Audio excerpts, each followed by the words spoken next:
Şimdi bu videoda parabol konusunu işlemeye devam ediyorum. Şimdi bir önceki videomda parabolün tanımını, parabolün ne demek olduğunu kısaca bahsetmiştik. Şimdi parabolde fx eşittir ax kare şeklindeki ifadelerin nasıl çizildiğini bunları bir işleyelim. Bunlarla alakalı yani aradaki ilişkiyi bir anlamaya çalışalım. Şimdi şöyle fx eşittir ax kare yani 2x kare, 3x kare, 4x kare bunların bu parabollerin gösterimlerini beraber şöyle bir çizelim. Şimdi öncelikle 2x kareden başlayacağım. Şimdi burada fx eşittir 2x kareyi çizmeye çalışalım. Bu x ekseniydi, y ekseni. X yerine 1 yazdım. 1'in karesi 1, 1 kere 2, 2. Şöyle. X yerine 0 yazdım. 0'a 0'dan geçiyor. Eksi 1 yazarsam yine eksi 1'in görüntüsü de 2 olacak. Şöyle başka nokta çizmeye gerek yok. Şunları birleştirelim. Şimdi bu parabolümün ismi ne oldu? Fx eşittir 2x kare parabolü oldu.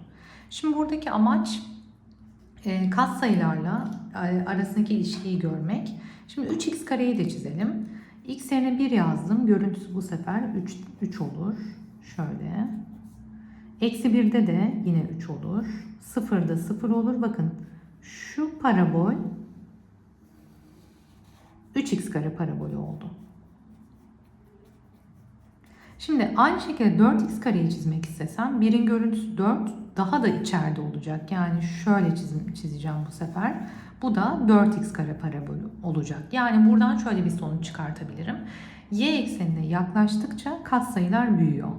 Yani şöyle bir soru yazarsam eğer, diyelim ki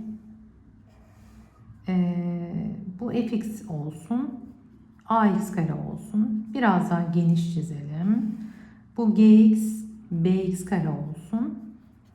Biraz daha geniş çiziyorum. Bu hx de cx kare olsun. Şimdi katsayıları kıyaslama yani büyükten küçüğe doğru, büyükten küçüğe ya da küçükten büyüğe karşılaştırma yapmak istediğim zaman neye dikkat ediyorum?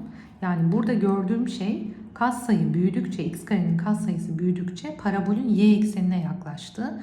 O zaman burada en yakın parabolüm hangisi ise onun katsayısı daha büyük olur. Yani bu soruda a büyüktür b büyüktür c diyebilirim.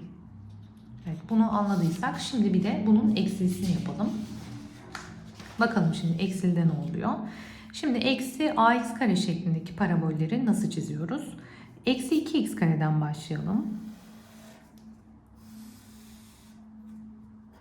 Şimdi x yerine 1 yazdım. X yerine 1 yazarsam görüntüm eksi 2'ye gidiyor.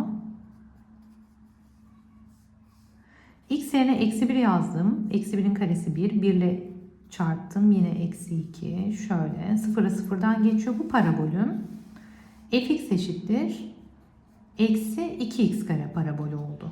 Şimdi eksi 3x kareyi çizmek istesem 1 yazdığım zaman eksi 3 ile eşleşecek. Şöyle.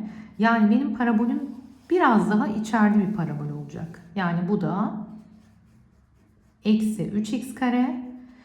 Eksi 4x kareyi çizmek istesem 1'in görüntüsü eksi 4 ile eşleştiği için şöyle yine y eksenine ne oldu? Biraz daha yaklaştı. Yani burada da eksilerde de şöyle bir sonuç çıkıyor. Y eksenine yaklaştıkça katsayılar tam tersi küçülüyor.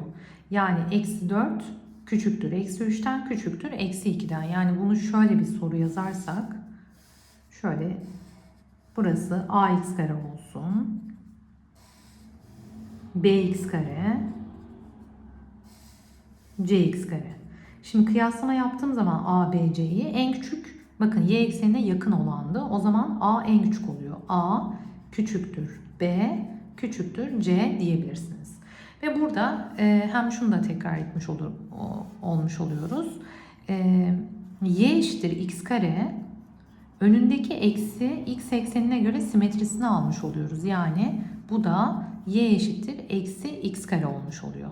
Demek ki x karenin önündeki eksi aslında parabolün x eksenine göre simetriğini almış oluyoruz. Yani eksi koyduğumuz zaman x karenin önüne.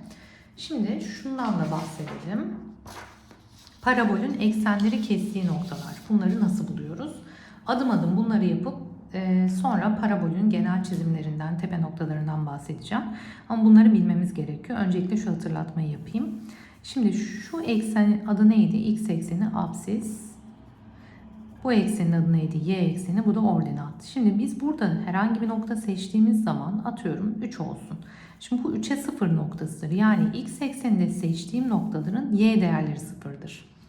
Burada yaparsam aynı şeyi, diyelim ki şurada 3'ü seçtim.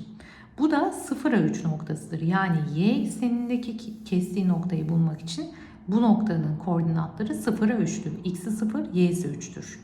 O zaman y eksenini kestiği noktayı soruyorsa bana, yani y eksenini kestiği noktayı soruyorsa benim x'e 0 vermem gerekiyor. Yani bu soruda x gördüğüm yerlere 0 yazmam gerekiyor. O zaman y noktası ne olur? Kestiği nokta, bu parabolün y eksenini kestiği nokta 4 olur. Yani 0'a 4 noktası olur. Ordinatı 4'tür. Tam tersi x eksenini kestiği noktayı soruyorsa bana, o zaman x eksenini kestiği noktayı bulmak için y'ye 0 veriyorum. Yani bunu 0'a eşitliyorum. Şöyle. Bunu da çarpanlarına ayırırsam x'e x, eksi 6'ya 1. Bunu nasıl ayırıyorduk? Çarpımları, buradaki sayıyı, toplamları x'in önündeki katsayı vermesi gerekiyor. Eksi 6'ya 1, yani x eksi 6, x artı 1. Bunları da ayrı ayrı 0'a eşitlersem kestiği noktalardan x'i 6 buldum. Diğer x'i kaç buldum? Eksi 1. Yani 6'ya 0 noktası, eksi 1'e 0 noktası diye gösterebiliriz x eksenini kestiği noktaları.